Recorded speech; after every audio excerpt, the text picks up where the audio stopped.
Chile no comenzó el 11 de septiembre. Bienvenidos nuevamente a este espacio de análisis y reflexión. Hoy abordo un tema del que llevamos más de 50 años intentando conciliar y es comprender que Chile no comenzó el 11 de septiembre de 1973.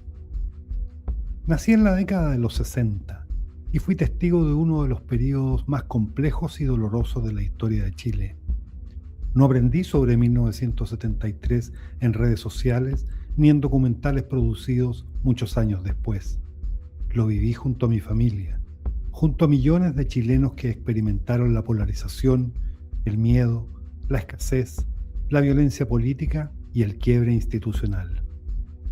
En mi hogar, como en muchos otros, la intervención militar fue vista como una respuesta necesaria frente a un país que parecía avanzar hacia el caos y la confrontación total. Esa fue la percepción de una gran parte de Chile en ese momento, aunque con el tiempo muchos hayan preferido silenciarlo o simplificarlo. Este podcast no nace desde la neutralidad artificial ni desde consignas ideológicas. Nace desde la experiencia, desde la memoria y desde la convicción de que la historia de Chile no comenzó el 11 de septiembre de 1973. Mucho ocurrió antes, y entenderlo es indispensable si realmente queremos comprender lo que pasó después. Chile vive desde hace más de 50 años una fractura histórica, política y emocional que sigue condicionando la forma en que distintas generaciones comprenden el pasado. El problema no radica únicamente en los hechos ocurridos entre 1970 y 1990. Sino también en la manera en que esos hechos han sido relatados, interpretados y utilizados políticamente. Durante décadas se ha intentado instalar la idea de que la historia de Chile comienza el 11 de septiembre de 1973, como si el quiebre institucional hubiese surgido espontáneamente, desconectado de los acontecimientos previos.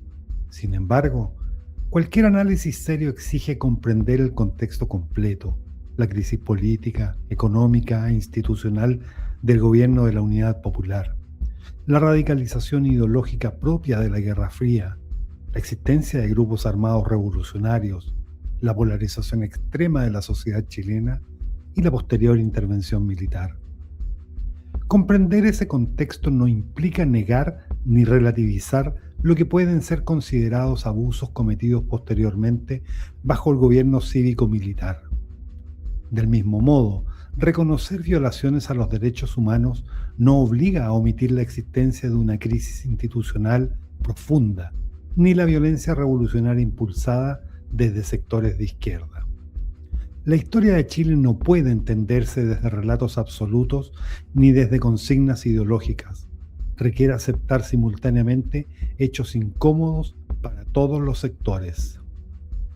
Salvador Allende llegó al poder en 1970, obteniendo la primera mayoría relativa, pero no mayoría absoluta. Conforme a la Constitución vigente, correspondía al Congreso Pleno decidir entre las dos primeras mayorías presidenciales.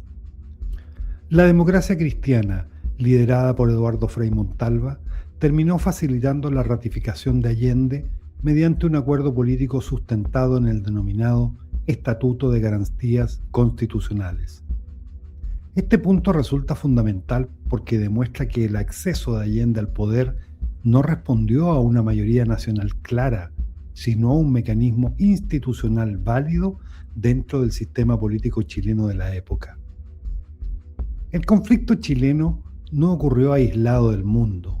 Chile se encontraba en medio de la Guerra Fría, escenario donde Estados Unidos y Unión Soviética disputaban influencia ideológica, política y estratégica en América Latina. La Revolución Cubana y el liderazgo de Fidel Castro impulsaban activamente proyectos revolucionarios en la región. La extensa visita de Castro a Chile durante el gobierno de Allende fue percibida por amplios sectores políticos y sociales como una señal de creciente alineamiento ideológico con Cuba y el bloque soviético. Documentos desclasificados posteriores confirmaron tanto la intervención estadounidense para impedir la consolidación de la Unidad Popular como la colaboración política e ideológica existente entre Cuba y sectores revolucionarios latinoamericanos. Durante el gobierno de la Unidad Popular, el país experimentó inflación descontrolada, desabastecimiento, paralización productiva, tomas de industrias y fondos, expropiaciones masivas, debilitamiento institucional, creciente violencia política y fragmentación social y política. Amplios sectores de la población comenzaron a percibir que el gobierno intentaba avanzar hacia un modelo revolucionario inspirado en el marxismo-leninismo. El acuerdo de la Cámara de Diputados de Chile del 22 de agosto de 1973 acusó formalmente al gobierno de Allende de infringir gravemente la Constitución y quebrantar el Estado de Derecho. Ese documento constituye una de las pruebas políticas más importantes para comprender que el conflicto no era exclusivamente militar, sino también institucional y parlamentario. La violencia política no fue patrimonio exclusivo de un sector. Existieron organizaciones armadas de izquierda, como el Movimiento de Izquierda Revolucionaria, la Vanguardia Organizada del Pueblo, el GAP, vinculado a la protección presidencial, y posteriormente el Frente Patriótico Manuel Rodríguez. Estas organizaciones promovían abiertamente la vía armada revolucionaria, realizaron entrenamientos militares, internación de armas, asaltos, secuestros y atentados políticos. El asesinato de Edmundo Pérez Zújovich por el BOP en 1971 constituye uno de los casos más emblemáticos de violencia política previa al pronunciamiento militar. Posteriormente, el Frente Patriótico Manuel Rodríguez ejecutó internación masiva de armas en Carrizal Bajo y realizó el atentado contra el presidente Augusto Pinochet en 1986. Del mismo modo, existieron organizaciones de derecha como Patria y Libertad involucradas en sabotajes, enfrentamientos y acciones violentas contra el gobierno de Allende. Por tanto, describir el período como completamente pacífico antes de la intervención militar constituye una distorsión histórica. Uno de los documentos más relevantes para comprender el clima político de la época es la carta enviada por Eduardo Frei Montalva a Mariano Rumor tras el 11 de septiembre de 1973.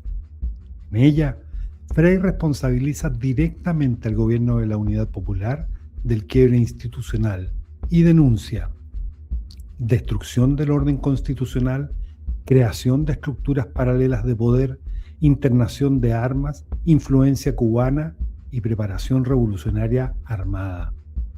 La carta demuestra que la percepción de una amenaza totalitaria no era exclusiva de las Fuerzas Armadas ni de sectores de extrema derecha, sino también de parte importante del mundo democrático civil chileno. Al mismo tiempo, Frei sostuvo la necesidad del respeto a los derechos humanos y del retorno a la democracia, reflejando la complejidad política del periodo.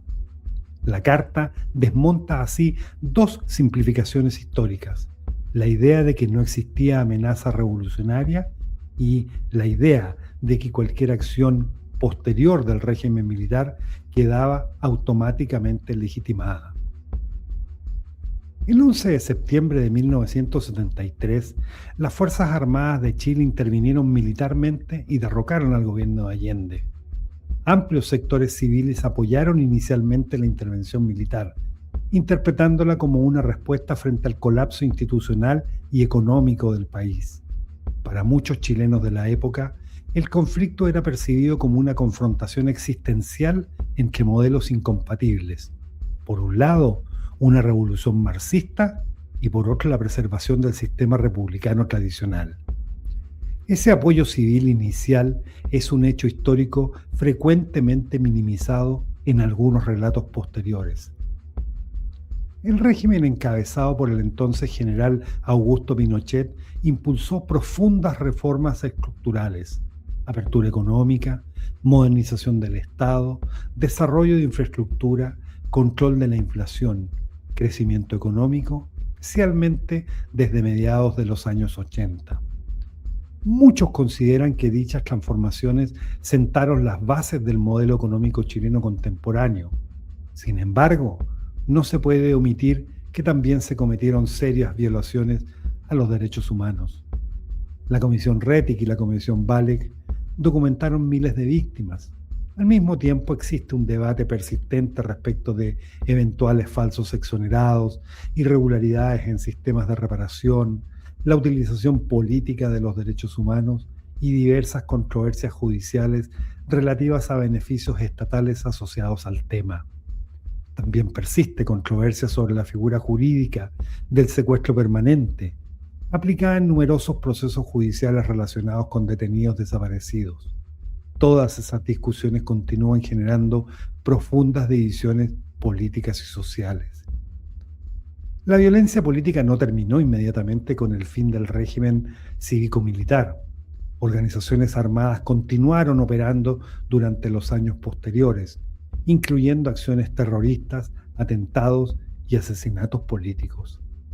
El asesinato del senador Jaime Guzmán en 1991 por miembros vinculados al Frente Patriótico Manuel Rodríguez sigue siendo uno de los episodios más traumáticos de la transición democrática.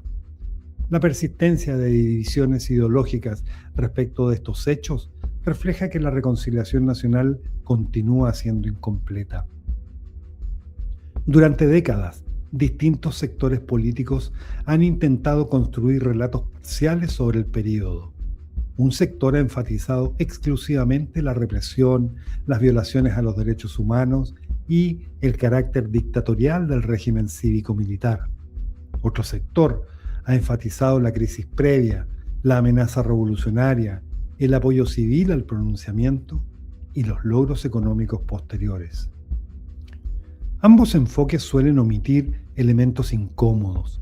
La historia de Chile exige reconocer simultáneamente la crisis institucional del gobierno de la Unidad Popular, la radicalización ideológica, la existencia de organizaciones armadas, la intervención extranjera, el apoyo civil a la intervención militar, las violaciones a los derechos humanos y las consecuencias traumáticas posteriores. Reducir el periodo a una lucha entre demócratas y monstruos impide comprender la complejidad real de lo ocurrido.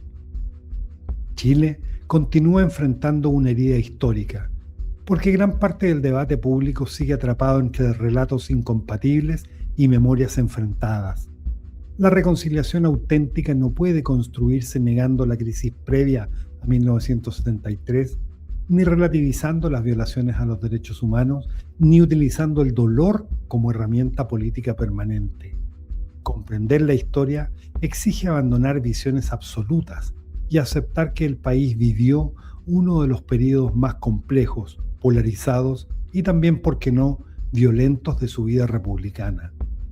Solo una comprensión completa del contexto histórico permitirá que futuras generaciones estudien este periodo con mayor equilibrio, lejos de consignas ideológicas y más cerca de la realidad histórica en toda su complejidad. Soy A Paso Firme.